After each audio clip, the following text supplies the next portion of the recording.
మన ప్రభువును, మన రక్షకుడును, మన విమోచనకు ఆధారమునైన యేసుక్రీస్తు ప్రభువారి అతి శ్రేష్టమైన పరిశుద్ధమైన నామంలో నిండు మనసుతో అందరికీ శుభములు తెలియజేస్తూ ఉన్నాను.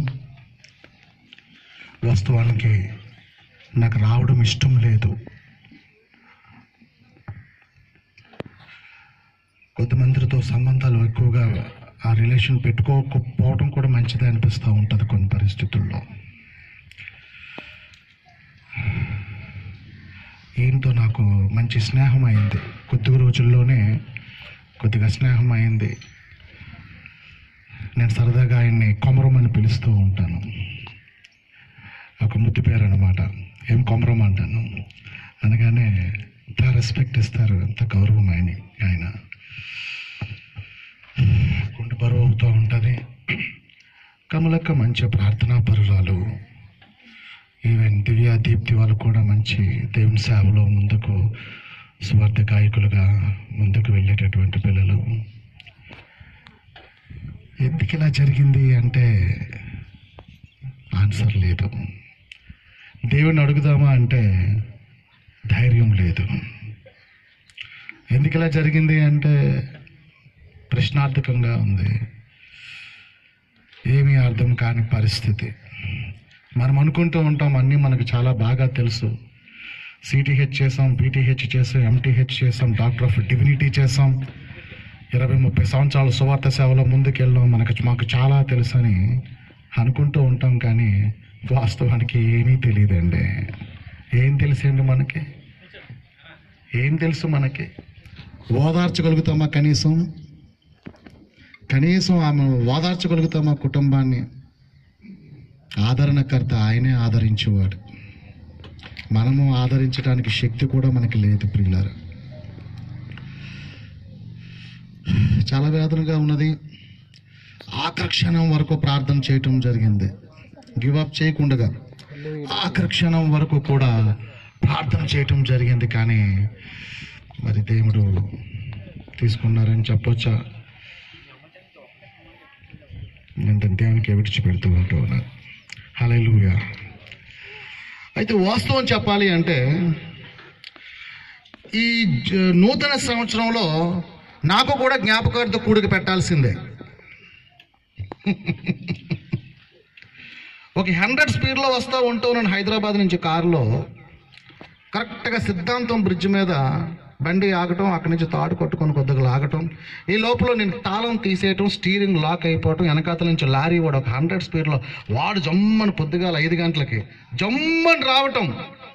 నాకు మొత్తం గ్లాస్ కూడా మొత్తం సెంటర్ లాక్ అయిపోయింది. అది లాగుతున్న వ్యాన్ ఏమొచ్చి లెఫ్ట్ లాగుతూ ఉంది, నా కారు ఏమొచ్చి రైట్కి ఇలాగ వెళ్ళిపోతూ ఉన్నది. ఎలాగుంటుందండి? ఇంకేం లేదు అక్కడ సబ్జెక్టు. నన్ను లాగుతున్న టాటా ఏసీ మీద 4-5 ఉన్నారు కనుక పని వాళ్ళు ఇలాగ అంటున్నారు లారీని. అప్పుడు లారీ వాడు బ్రేక్ వేసాడు. హల్లెలూయా. ఎంతసేపు అండి మనిషి ప్రాణం పోవటం? మన బలం, మనం తీసుకుంటున్నటువంటి జాగ్రత్తలు ఇవేమి కూడా మనల్ని బ్రతికించు సుమా. హల్లెలూయా. ఆ దేవుని దయనే, కేవలం దేవుని కృపనే మనం బ్రతుకుతూ ఉన్నాం. ఈ 2020వ సంవత్సరంలో ప్రపంచవ్యాప్తంగా లక్షలాది మంది జనాలు చనిపోయారండి. మనకన్నా అందగాళ్ళు, ఆరోగ్యవంతులు, బలవంతులు, ధనవంతులు, చాలా విషయాల్లో ప్రతిభ కలిగిన వారు లక్షలాది మంది జనాలు చనిపోయారు. ఇంకా చనిపోతూనే ఉన్నారు. లెక్క పెరుగుతుందే కానీ తరగటం లేదు ప్రియమైన వారులారా. అందులో దేవుని సేవకులు కూడా లేకపోలేదండి. దైవజనుల కుటుంబాలు కూడా లేకపోలేదు. వెళ్ళిపోతూ ఉన్నారు. మరి మనం ఎందుకండి బ్రతుకున్నాం? మైకేల్ ఎందుకు బ్రతుకున్నాడు? పాల్ గారు ఎందుకు బ్రతుకున్నారు? మోజెస్ గారు ఎందుకు బ్రతుకున్నారు? హల్లెలూయా. ఎవరు ఇంకా జాన్ గారు ఎందుకు బ్రతుకున్నారు?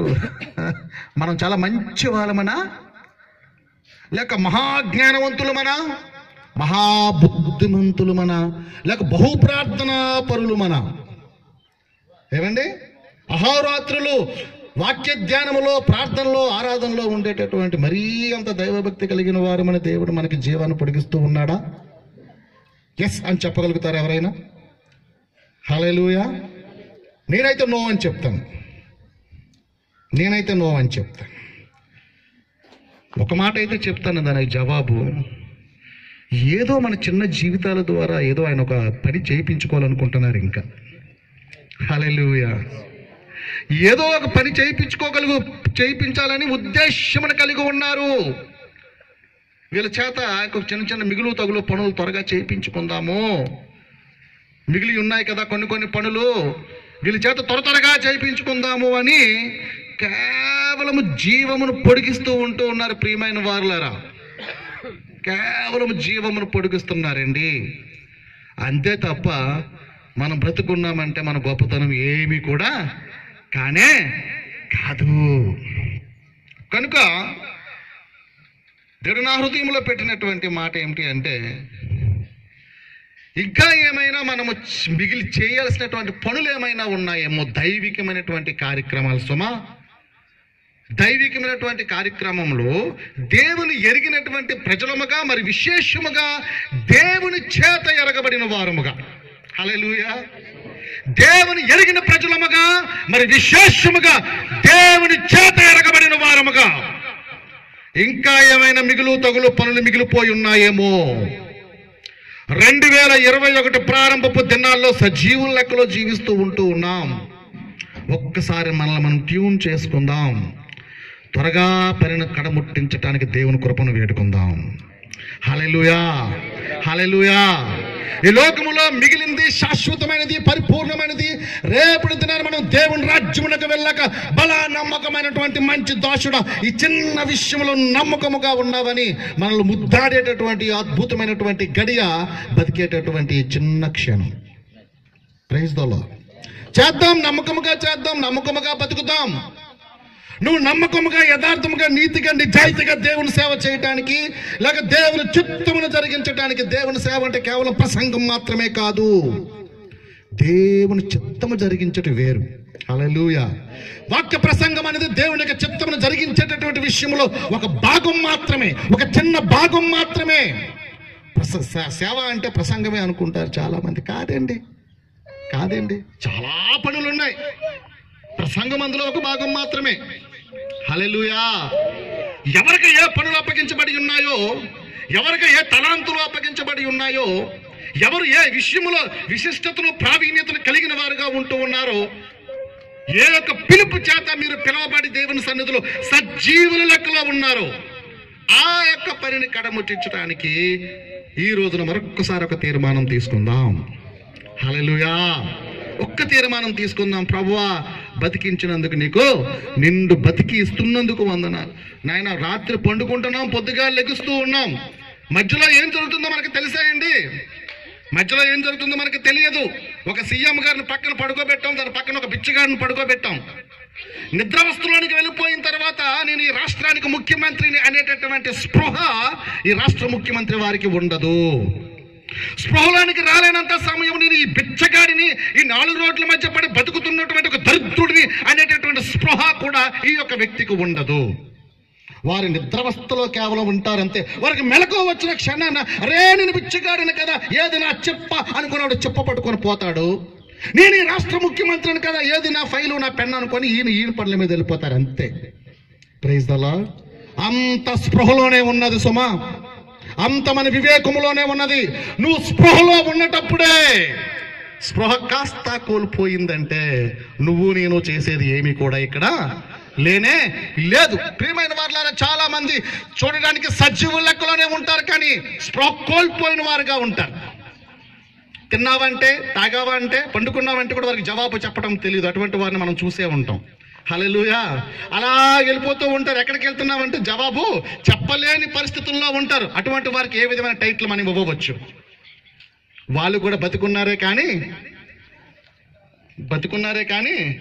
వాళ్ళకి ఏవి కూడా తెలియనటువంటి స్థితిలో ఉన్నారు. కనుక వారికి, చనిపోయిన వారికి పెద్ద తారతమ్య భేదం ఏమి కూడా ఇక్కడ లేనే లేదు. ప్రియమైన వారులారా, స్పృహలో ఉన్న నీవు ధన్యుడవు. హల్లెలూయా. 2 కాళ్ళు 2 చేతులు ఉండటం కాదు, మనిషి స్పృహలో ఉండటం గొప్ప. ఒక వ్యక్తి ఉన్నాడు, ఆయనకి 2 కాళ్ళు లేవు, 2 చేతులు లేవు, కానీ మంచి స్పృహలో ఉన్నాడు. ప్రపంచ దేశాల్లో దేవుని సాక్షి కొరకు బతుకుతూ ఉన్నాడు. 2 చేతులు 2 కాళ్ళు ఉండటం గొప్పతనం కాదు, కానీ స్పృహలో ఉండటం గొప్పతనమై ఉన్నది. ప్రైజ్ ది లార్డ్, హల్లెలూయా. ఎంత గొప్ప స్పృహను, ఎంత గొప్ప వివేకమును, జ్ఞానమును, దేవుని ఎరిగినటువంటి నేత్రాలను, ఆ మన మనోహర నేత్రాలను తెరవబడక మహిమను చూచేటటువంటి కృపను దేవుడు ఈ దరిద్రమైనటువంటి మనకి, ఈ యొక్క ఎందుకు పనికిరానటువంటి మనుషులైనటువంటి మనకి దేవుడు అనుగ్రహించినందుకు మనం చెప్పాలా, we are so blessed people in this world compare with anyone in this all universe. Hallelujah, hallelujah, because we are cleansed by the blood of Christ. He came to this world to redeem us. మనల్ని విమోచించడానికి వచ్చి ఉన్నాడు. ఒక సత్యమును మనం ఎరిగిన స్థితిలో నిలవబెట్టి ఉన్నాడు. Praise the lord, హల్లెలూయా. మరణము కంటే బలమైనది ఆయన ప్రేమ. కమలక్క, మరణము కంటే బలమైనది ఆయన యొక్క ప్రేమ. మన జీవము కంటే బలమైనది ఆయన యొక్క ప్రేమ. ప్రైజ్ ది లార్డ్, హల్లెలూయా. మన జీవము కంటే గొప్పది, మరణము కంటే గొప్పది అది దేవుని యొక్క ప్రేమ. ఆయన సంకల్పములో, ఆయన ప్రణాళికలో నీవు నేను బతుకున్నాము, మనం ధన్యులమై అంటూ ఉన్నాము. ప్రైజ్ గాడ్, హల్లెలూయా. ప్రియమైన వారలారా, మోషే గారు చనిపోయినప్పుడు కూడా కొద్ది దినాలు ఆ యొక్క సమాజం అంతా కూడా దుఃఖ దినాలను ఏర్పాటు చేసుకుని ఉన్నది. కొద్ది కాలం ఏడ్చారు, విలపించారు మొత్తం సమాజం అంతా కూడా. కానీ దానికి కూడా ఒక సమయం ఉన్నది, దుఃఖ దినముల సమాప్తమైన పిమ్మట. హల్లెలూయా. దుఃఖ దినములు అయిపోయిన తర్వాత తిరిగి మరలా దేవుడు వారి ముందట ఉంచినటువంటి ఒక మార్గంలో వారు ముందుకు నడుచుకుంటూనే పోయారు. అంతే తప్ప వారి జీవితాంతం అలా విలపించుకొని లేదు. హల్లెలూయా. There is a time for everything. ఏడవడానికి, నవ్వడానికి, ముగించడానికి. యేసు ప్రభువు కూడా అదే చెప్పారు, ఫినిష్ అన్నారు, సమాప్తమైనదని చెప్పారు. ఆఖరి మాట. ఈ లోకంలో ప్రతిదానికి ఒక సమాప్తం ఉన్నది, ఒక ముగింపు ఉంటూ ఉన్నది. అది మరణం అనేటటువంటి వేదన మనకు కలిగిస్తూ ఉన్నప్పటికీ కూడా దానికి కూడా మనం సమాప్తమైనదని చెప్పవచ్చండి. దేవుని వైపు మనం చూసినప్పుడు తిరిగి మన ముఖములలో నిరీక్షణ కలుగుతుంది, విశ్వాసం కలుగుతుంది. ఇది నా ముందు ఉంచబడినటువంటి మార్గం అని తిరిగి మళ్ళీ ఒక మార్గం గుండగా మనం వెళ్ళిపోవలసిందే. హల్లెలూయా. మృతులు వారి మృతులను పాతి పెట్టుకుంటారు, అంతే. మనం బతుకున్నాము, బతుకుండడానికి గల మూల కారణము మరొక పని ఉంటూ ఉన్నది. అంతకు మించి దేవుని ఎరిగిన స్థితిలో ఉంటూ ఉన్నాము. ఆయన చిత్తం నెరవేర్చేటటువంటి ఒక బాధ్యతాయుతమైన స్పృహలో మనము ఉంటూ ఉన్నాము. కనుక ఆ యొక్క దిశగా కమలమ్మ కుటుంబం మాత్రమే కాదు, మన కుటుంబం కూడా ముందుకు సాగాలని మనం ప్రేరేపించుకుందాం, మనం ప్రభావితం చేసుకుందాం. ప్రైజ్ ది లార్డ్, హల్లెలూయా, హల్లెలూయా. ప్రతి ఒక్క ఇంటి యజమానుడు కూడా, ప్రతి ఒక్క కుటుంబ సభ్యుడు కూడా తన కుటుంబాన్ని సిద్ధపరచుకోవాలి. ఏంటో తెలుసా? ఒకవేళ నేను పోతే, ప్రైజ్ ది లార్డ్, హల్లెలూయా, మీరు పైనున్న వాటి మీద మీరు మనసు పెట్టుకున్నట్టు, కానీ పోయిన నా మీద పడి మీరు కుములి ఏడవద్దు. ఎందుకంటే ఇంతకాలము నేను మిమ్మల్ని పోషించాను అంటే, నేను మిమ్మల్ని సంరక్షించుకున్నాను అంటే భౌతిక రూపముగా నేను ముందు కనబడుతూ ఉన్నాను తప్ప నా మీద పనిచేస్తున్నటువంటి బలమైనటువంటి ఆయన హస్తమే మీరు మరిచిపోవద్దు అని వారిని మనం ప్రభావితం చేసేవారంగా ఉండాలి. హల్లెలూయా. వారిని మనం సిద్ధపరిచే వారముగా ఉండాలి. మరణమా, జీవితకాలము చేత మరణమునకు దాస్యమైపోయినటువంటి మానవ జాతిని విమోచించడానికి ఆయన కూడా మరణ అనుభవములో పాలువాడై ఉండటానికి ఆయన జన్మించాడు, మరణించాడు, మరణాన్ని జయించాడు, తిరిగి లేచాడు, మృత్యుంజయుడు ప్రభు అయినటువంటి యేసుక్రీస్తు వారు. ఈ ప్రపంచ భౌగోళిక చరిత్రను 2 భాగాలుగా విడగొట్టిన వాడు, శక పురుషుడు, చారిత్రక పురుషుడు, యుగ పురుషుడు, దేవుని కుమారుడు, దేవుడు మన ప్రభువైనటువంటి యేసుక్రీస్తు వారు. నీకు నాకు చాలిన వాడు, నీ జీవము కన్నా నా మరణము కన్నా బలమైనటువంటి ప్రేమను కలిగిన వాడు మన ప్రభువైనటువంటి యేసుక్రీస్తు వారు. హల్లెలూయా. ఈ ప్రపంచం మొత్తం కూడా అంతానముకు సమీపిస్తూ ఉంటూ ఉన్నది. యుగాంతమునకు సమీపముగా ప్రతిదీ కూడా నడుస్తూ ఉంటూ ఉన్నది. మనకి కనపడటం లేదు, కానీ ప్రపంచ వ్యవస్థను మనం చూస్తూ ఉన్నట్లుగా అయితే యేసుక్రీస్తు ప్రభువారు రారాజు, యూదా గోత్రపు సింహము, మహానీయుడు, మేఘారూఢుడే రాబోతూ ఉంటూ ఉన్నాడు. గడియ సమీపమై ఉన్నది. హల్లెలూయా. గడియ సమీపమై ఉంటూ ఉన్నది. నీ భార్య నీకు సహకరించినా సహకరించకపోయినా, నీ కుటుంబం నీకు సహకరించినా సహకరించకపోయినా, ఎవరు నీ ప్రక్కన ఉన్నా లేకపోయినా, నేను తృణీకరించినా నేను తిరస్కరించినా, నీకు గౌరవం లేకపోయినా, నీకు అప్పగించబడినటువంటి నీ యొక్క పనిలో ఏ యొక్క విపత్తు నీకు అడ్డముగా నిలబడి ఉన్నా, ఏ యొక్క విషాదము నీకు అడ్డంగా నిలబడి ఉన్నా, ఏ యొక్క మరణ బంధకము నీ నిన్ను వెనకకు లాగుతూ ఉన్నా సరే నీ కొరకు మరణించినటువంటి ప్రభువైనటువంటి యేసుక్రీస్తు వారిని పట్టుకొని నువ్వు ముందుకు సాగిపోవలసిందే. హల్లెలూయా, హల్లెలూయా. ఇది క్రైస్తవ జీవితములకు కావలసినటువంటి ఖచ్చితమైనటువంటి మూలపాధారమై ఉంటూ ఉన్నది, ఆ భారమై ఉంటూ ఉన్నది. హల్లెలూయా, హల్లెలూయా.